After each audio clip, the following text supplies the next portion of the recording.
శుక్రవారం పారాయణం శ్రీ గురు చరిత్ర అధ్యాయం 19. ఓం శ్రీ గణేశాయ నమః. ఓం శ్రీ సరస్వత్యే నమః. ఓం శ్రీ గురుభ్యో నమః.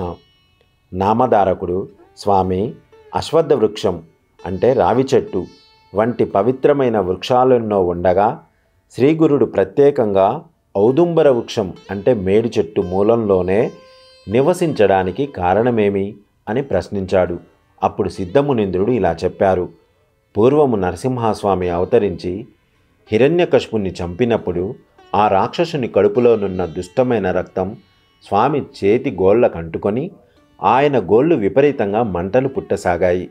అప్పుడు లక్ష్మీదేవి మేడి పండ్లతోనూ ఆకులతోనూ ఆ బాధ నివారింపజేసింది. అందుకు స్వామి సంతోషించి ఆ వృక్షాన్ని నిన్ను భక్తితో సేవించిన వారికి విషబాధ తొలుగుగాక, నిన్ను పూజించిన వారి పాపాలు నశించి అభిష్టాలు నెరవేరుతాయి, నీ నీడన చేసిన జపధ్యానాదులకు అపారమైన ఫలితం ఉంటుంది, మేమిద్దరము నీయందు నివసిస్తాము అని వరమిచ్చాడు. ఆ వరాన్ని అనుసరించే భగవంతుడైన శ్రీగురుడు ఆ చెట్టు క్రింద నివసించారు. నేటికి ఆ వృక్షంలో శ్రీ దత్తాత్రేయుడైన శ్రీగురుడు నివసిస్తుంటారు. శ్రీగురుడు అక్కడ నివసిస్తున్న రోజులలో అమరేశ్వరుని సన్నిధిలో ఉన్న 40 మంది యోగినులు మధ్యాహ్న సమయములో ఔదుంబర వృక్షం కిందనున్న శ్రీగురుని దర్శించి తమ ఆశ్రమానికి తీసుకొని వెళ్ళి యథావిధిగా పూజించి ఆయనకు భిక్ష ఇవ్వసాగారు. ఆయన వారి భిక్షను స్వీకరించి మరలా వచ్చి ఆ వృక్షమూలంలో కూర్చుంటుండేవారు. అమరపురంలోని విప్రులకు స్వామి నిత్యము భిక్ష కోసం తమ గ్రామానికి రాకపోవడం వింతగా తోచేది. ఆయన ఆ అడవిలో నిరాహారిగా ఎలా జీవిస్తున్నారో అర్థం కాలేదు. వారు ఆ రహస్యాన్ని తెలుసుకోదలచి ఒక మనిషిని అందుకు నియమించారు. అతడు దాగి ఉండి మధ్యాహ్న సమయంలో స్వామిని గమనించాలని ప్రయత్నిస్తుండేవాడు. కానీ ఆ సమయం అయ్యేసరికి అతనికి ఒక మహాత్ముని రహస్యం తెలుసుకోబోనడం మహాపాపమని తోచి విపరీతమైన భయమేస్తుండేది. దానిని తట్టుకోలేక ఒకరోజు అతడు ఇంటికి పారిపోయాడు. అక్కడికి దగ్గరలోనే గంగానుజుడనేవాడు తన పొలానికి కావలి కాచుకుంటుండేవాడు. ఒకరోజు ఒక అద్భుతమైన దృశ్యం అతడి కంటపడింది. అకస్మాత్తుగా నదీ జలం అడ్డంగా రెండుగా చీలిపోయింది. అందులో నుండి ఎవరో వస్తున్నట్లు తోచి గమనించగా యోగినులు కొందరు నది నుండి బయటకు వచ్చి అచటి మేడి చెట్టు క్రింద కూర్చొని ఉన్న శ్రీగురుని వద్దకు వెళ్ళారు. వారు ఆయనను పూజించి ఆయన సన్నిధిలో కొంతసేపు ధ్యానం చేసుకొని తర్వాత స్వామిని తీసుకొని వచ్చిన దారినే నది మధ్యకు వెళ్ళిపోయారు. మర్నాడు కూడా అదే సమయానికి సరిగా అలానే జరగడం చూచి అతడు ఆశ్చర్యపోయి కొంచెం దూరం వారిని అనుసరించాడు. ఆ నది మధ్యలో ఒక దివ్య మందిరం చూచాడు. వారు దేవకన్యలని, వారి చేత పూజించబడుతున్న యతి సామాన్య మానవుడు గాడని అతడు గుర్తించాడు. మూడవ రోజు అదే సమయానికి అతడికి వెళ్ళి అతడు ఆ యోగినుల వెనకనే నదీ గర్భంలోకి ఇంకొంచెం ముందుకు వెళ్ళి అతడి మందిర ద్వారం దగ్గర నిలిచి అక్కడ జరిగేదంతా శ్రద్ధగా గమనిస్తున్నాడు. యోగినులు స్వామిని రత్నఖచిత సింహాసనంపై కూర్చోబెట్టి పూజ చేసి నీరాజనమిచ్చి షడ్రసోపేతమైన భోజనం సమర్పించారు. తర్వాత శ్రీగురుడు మందిరం నుండి తిరిగి వస్తూ గంగానుజుణ్ణి చూచి, నీవెవరు, ఇక్కడికెందుకు వచ్చావు అని అడిగారు. అతడు భయపడి ఆపాదమస్తకము వణికిపోతూ, స్వామి, నా పేరు గంగానుజుడు, నేను కుతూహలమాపుకోలేక మీ వెనుక ఇతడికి చూడవచ్చాను, నా అపరాధం క్షమించండి అని ఆయనకు నమస్కరించి, మీరు సాక్షాత్తు త్రిమూర్తి స్వరూపులు, అజ్ఞానులైన మానవులు మీ నిజరూపం తెలుసుకోలేకున్నారు, నన్నుద్ధరించండి అని వేడుకున్నాడు.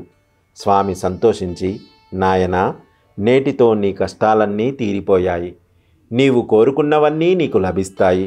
కానీ నీవిప్పుడు చూచినది మీ ప్రాంతంలో ఉన్నంతకాలం ఎవరికీ చెప్పవద్దు, చెబితే తక్షణమే నీవు మరణిస్తావు అన్నారు. గంగానుజుడు అలాగేనని చెప్పి గురువుకు నమస్కరించి సంతోషంగా తన పొలానికి వెళ్ళాడు. అప్పుడే అతనికక్కడ ఒక నిధి దొరికింది. నాటి నుండి అతడు ప్రతిరోజు భార్యాసమేతంగా వచ్చి శ్రీగురిని సేవిస్తుండేవాడు.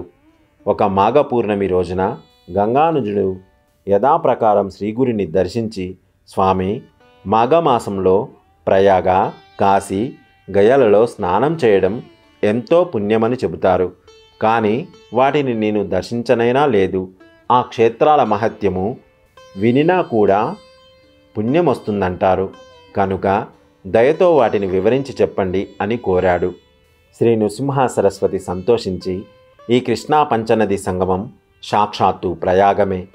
త్రిస్థలి అని ప్రసిద్ధికెక్కిన ప్రయాగ, కాశీ, గయా ఎంతో మహత్తరమైనవి. అలాగే ఇక్కడి సంగమము, యుగాలయము, కరవీరము అనే 3 కూడా త్రిస్థలి అని తెలుసుకో. ఈ 3ంటిని నీకిప్పుడే చూపిస్తాను అని చెప్పి స్వామి పులిచర్మంపై కూర్చొని గంగానుజుణ్ణి తమ పాదుకలను గట్టిగా పట్టుకొని కళ్ళు మూసుకోమన్నారు. క్షణకాలంలో శ్రీగురుడు అతనికి ప్రయాగ దర్శనం చేయించి మధ్యాహ్నం కాశీలో విశ్వనాథుని దర్శనం చేయించారు. సాయంత్రం అయ్యేసరికి గయా దర్శనం కూడా చేయించి సూర్యాస్తమయానికి తిరిగి అతనిని సంగమానికి తీసుకువచ్చారు. తర్వాత ఆ త్రిస్థలితో సమానమైన అక్కడ ఉన్న 3 క్షేత్రాలను కూడా చూపించారు. ఈ రీతిన ఆ క్షేత్ర మహత్యం వెల్లడి చేశాక శ్రీగురుడు ఆ చోటు విడిచిపోదలచారు. ఆ సంగతి విని యోగినులు ఆయనను దర్శించి నమస్కరించి, ప్రభు, మీ సేవకులమైన మమ్మల్ని వదిలిపెట్టి ఎక్కడికి పోతారు అని విలపించారు. శ్రీగురుడు వారిని ఊరడించి, లోకుల దృష్టికి వెళ్ళినట్లు కనిపించినా మేము నిజానికి అదృశ్యంగా ఈ ఊదుంబర వృక్షంలోనే ఎల్లప్పుడూ ఉంటాము.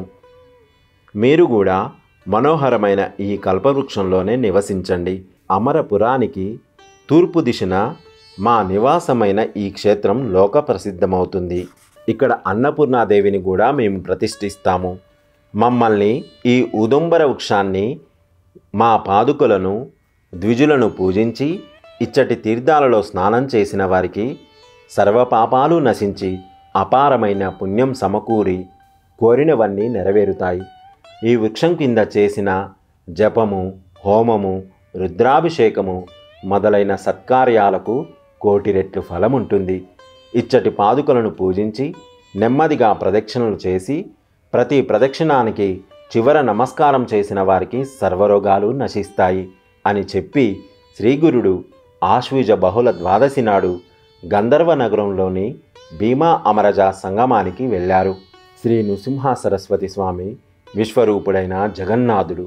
ఆయన సర్వవ్యాపి అయినప్పటికీ ఈ ఔదుంబర వృక్షంపై ప్రేమతో దాని క్రింద నిత్య నివాసము చేస్తూనే ఉన్నారు. ఓం శ్రీ దత్తాయ గురువే నమః.